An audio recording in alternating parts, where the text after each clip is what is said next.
Greetings, it's EA Koetting here, and today I want to talk to you about how to set up and consecrate your altar and the basic altar tools that you'll need for the operations of basic black magic. I brought out my personal altar that I made out of just 2 slabs of lumber, some metal that I literally just glued to the center in the shape of a pentagram, and I've been using this since I believe 2015 is when I actually created this, and I've been using it ever since. So this has been my faithful altar. Every time I use this altar, it becomes more and more saturated by the magical powers that I call forth.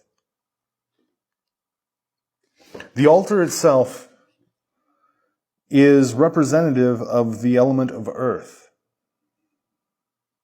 The candles are representative of the element of fire. The incense, whether we're using a censer like I have here and dropping incense on it, or if we're using sticks of incense, either way, those represent the element of air. The element of water is represented with a chalice or a cauldron. So we have fire, water, earth, and air, all represented there. Another tool that I always have and that I've been using ever since I started my practice of witchcraft is a dagger or an athame. And so I've gotten this, fancy dagger here, but you don't need anything fancy. You can simply get any kind of knife. I've used butter knives in the past for my ritual dagger. And what this does, the actual function of this tool is it acts as an extension of your own hand, of your own body, of your own energy. So with these basic tools, you're ready to perform any and all forms of black magic. This is really all that you need. So let's talk about the altar. What do you need for your altar? Really all you need is a flat space that you can perform your rituals, a flat area that you can place your candles, that you can place your chalice and your incense. It really just needs to be a flat surface. I prefer to use wood or stone. In fact, let me back up on that. I prefer most of all to use wood because it is a living thing and because wood is able to absorb and hold any energy that is placed into it. So the altar itself acts as a bit of a magnet and a bit of a battery, attracting energy to it and holding it inside of it, storing it there until you're ready to do your ritual. Now, I do recommend on your altar having a space in the center that you can move your ritual objects towards, that you can set your sigils on top of, that whatever your focus is, you can even place your candles on top of there as you're doing your rituals, and that centers the focus of your ritual onto the center of that altar. Now you can use a dresser, a bedside table, any wooden object that you have that you can just lay flat and place things on, but I do recommend setting that aside for only ritual practice. Now, this has worked really well for me because I can pick it up and move it. I can move it to another table. I can move it around the house. I can take it outside if I need to. So I might encourage you, if you're trying to figure out what kind of altar to do, to just get a piece of flat wood. You can stain it whatever color that you want. You can decorate it however you want. But then you can use it, put it away. If you want to keep your practice hidden, you can put it in a closet. You can put it underneath your sofa. You can slide it wherever you want to slide it and store it away so that way it's out of sight, so it's not creating clutter. And then you can pull it back out whenever you want to do ritual. Just having these items, though, this isn't enough because these are just items. These are just objects. We're not working on magic in the objective world. We're working on magic in the subjective world. We're not working on magic in the world of matter. We're working it in the supernatural realm. And so we need to subjectively create a supernatural synthesis of these materials, bringing them to life. This is called consecration. Using my athame, I'm going to go ahead and do a simple consecration. So how do you do this? First, connect with the element. So with this, I'm going to connect with the fire of these candles here.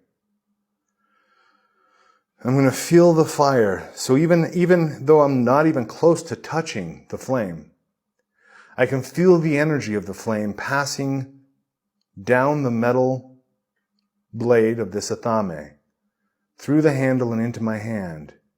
See if you can feel not the heat of the flame, but the energy of it.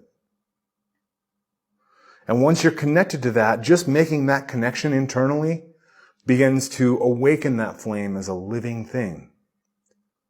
It is important with all magic that you actually speak your desire. Every word that you speak is a spell. And so you can harness this power in your rituals just by speaking aloud what it is you desire. Creature of flame, creature of fire,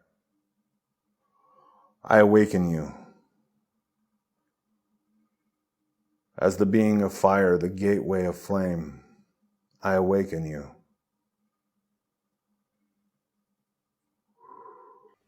So again, using my athame as the extension of my power, you can either hold it over your chalice or your cauldron, or you can actually dip it into the liquid, into the water, wine, or whatever you have in your chalice.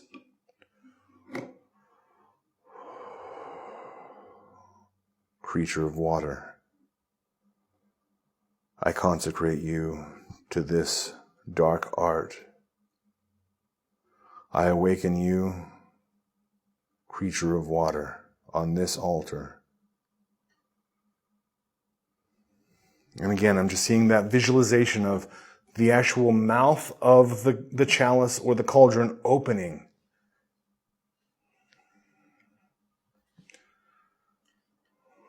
I awaken you and call you into being, creature of air, to bring forth the spirits as they manifest here.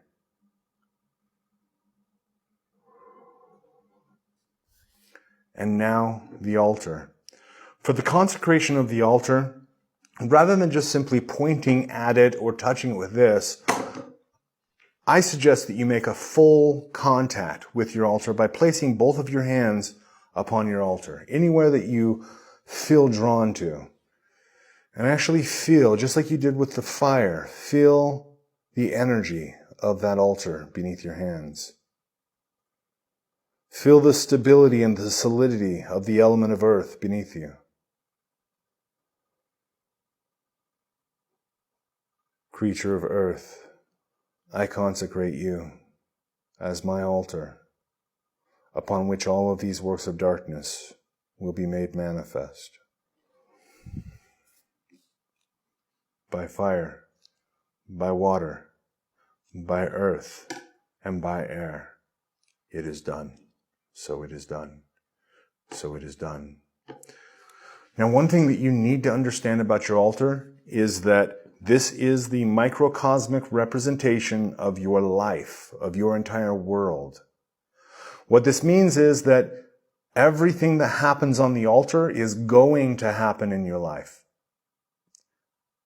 So be careful about not placing random things on your altar, not using it as a place to set your phone or to set your keys, but only placing things on this altar that you want to manifest in greater form in your life.